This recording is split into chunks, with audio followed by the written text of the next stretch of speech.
ಇಂದೇ ಡೌನ್ಲೋಡ್ ಮಾಡಿ ಮತ್ತು ನಿಮ್ಮ ನೆಚ್ಚಿನ ಶೋಗಳನ್ನ ಆನಂದಿಸಿ. ಈ ವಿಷಯ ಎಲ್ಲ ನಿಮಗೆ ಹೇಗೆ ಗೊತ್ತಾಯ್ತಪ್ಪ? ಈ ವಿಷಯನೆಲ್ಲ ನನಗೆ ಜಾನಕಿ ಅವ್ರು ಹೇಳಿದ್ರಮ್ಮ.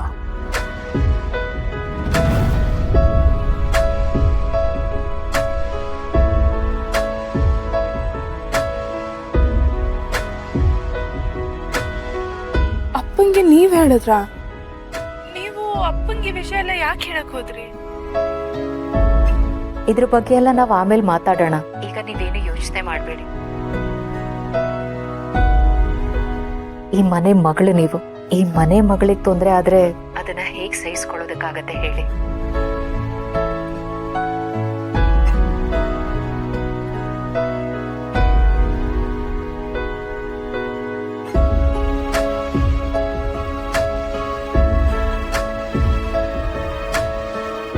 ಜಾನಕಿ ಅವರೇ,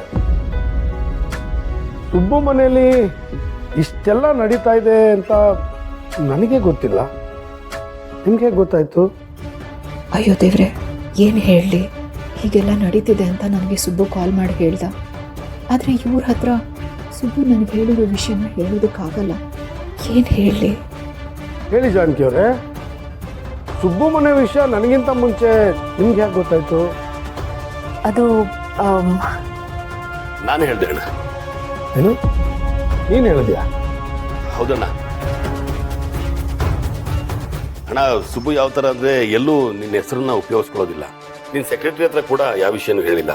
ಹೀಗೀಗ ಆಗ್ತಿದೆ ಅಂತ ನನಗೆ ಕಾಲ್ ಮಾಡಿ ಹೇಳ್ದ ಅಷ್ಟೇ. ಅಲ್ಲ ಕಣೋ, ವಿಷಯ ಗೊತ್ತಾದ ತಕ್ಷಣ ನೇರವಾಗಿ ನನಗೆ ಬಂದು ಹೇಳೋದು ಬಿಟ್ಟು ಜಾನಕಿ ಅವ್ರಿಗೆ ಯಾಕೆ ಹೇಳಿದೆ? ಇಲ್ಲಣ್ಣ, ಈ ವಿಷಯ ನಿನಗೆ ಹೇಳಿದ್ರೆ ನೀನು ಕೋಪ ಮಾಡ್ಕೋತೀಯ ಅಂತ ಹೇಳಿಲ್ಲ.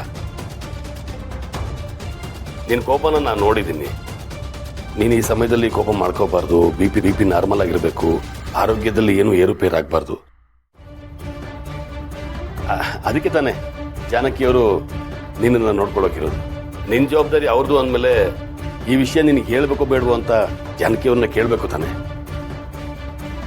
ಒಂಥರದಲ್ಲಿ ಅದು ಸರಿ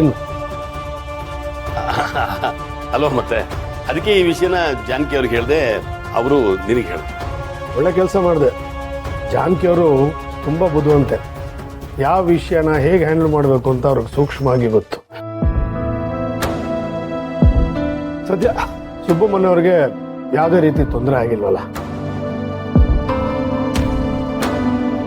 ಅಂದಾಗೆ ಸುರೇಂದ್ರ ಅಣ್ಣ, ಸುಬ್ಬು ಮನೆಯವ್ರನ್ನ ಯಾರೋ ತೀವ್ರವಾಗಿ ಟಾರ್ಗೆಟ್ ಮಾಡ್ತಾ ಇದ್ದಾರೆ. ಅವ್ರು ಯಾರು ಎತ್ತ ಎಲ್ಲ ಸ್ವಲ್ಪ ವಿಚಾರಿಸಿ ನೋಡು. ಸರಿ ಅಣ್ಣ, ಹಾಗೆ ಸುಬ್ಬು ಅವರು ಇದನ್ನೆಲ್ಲ ನೋಡ್ಕೊಳ್ತಾರೆ. ನೀವು ಇದ್ರ ಬಗ್ಗೆ ಎಲ್ಲ ಯೋಚನೆ ಮಾಡೋದಕ್ಕೆ ಹೋಗ್ಬೇಡಿ. ಅದು ಹೇಗಾಗುತ್ತೆ? ಸುಬ್ಬು ಮನೆ ಬೇರೆ ಅಲ್ಲ, ನನ್ನ ಮನೆ ಬೇರೆ ಅಲ್ಲ. ಯಾರಿಗಾದ್ರೂ ನನ್ನ ಮೇಲೆ ದ್ವೇಷ ಇದ್ರೆ ನೇರವಾಗಿ ನನ್ನ ಹತ್ರ ಗುದ್ದಾಡ್ಲಿ, ನಾನು ಎದುರಿಸ್ತೀನಿ. ಆದ್ರೆ ನನ್ನ ಫ್ಯಾಮಿಲಿನ ಡಿಸ್ಟರ್ಬ್ ಮಾಡಿದ್ರೆ ನಾನು ಸುಮ್ಮನೆ ಇರಲ್ಲ.